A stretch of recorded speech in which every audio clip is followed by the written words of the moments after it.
All right, a little bit after 7, October 24th, sundown.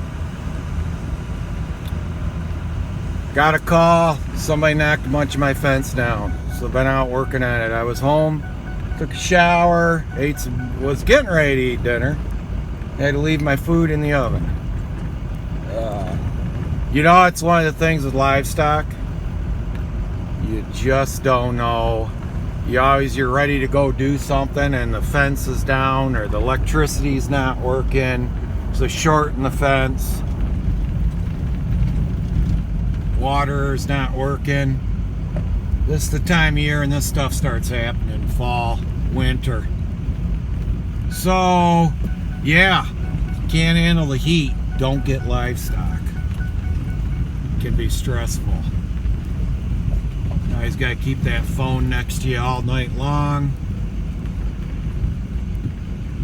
Wondering if you're going to get a call any second.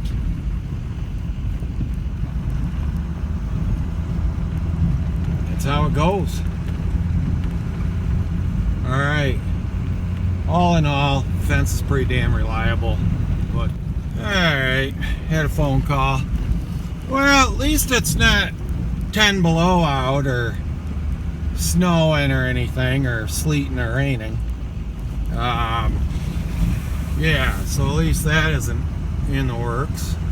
But yeah, just curious how many of you keep your phone handy at night in case you get that phone call about your cattle.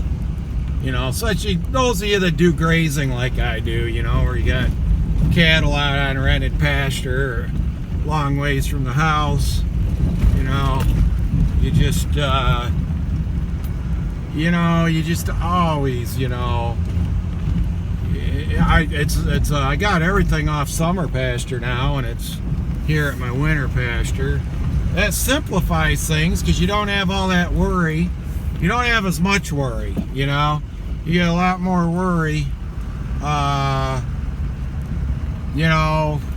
when you got cattle spread all over the county,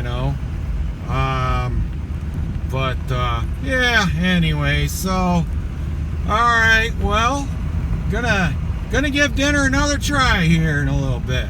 Heading back home. Thanks for tuning in.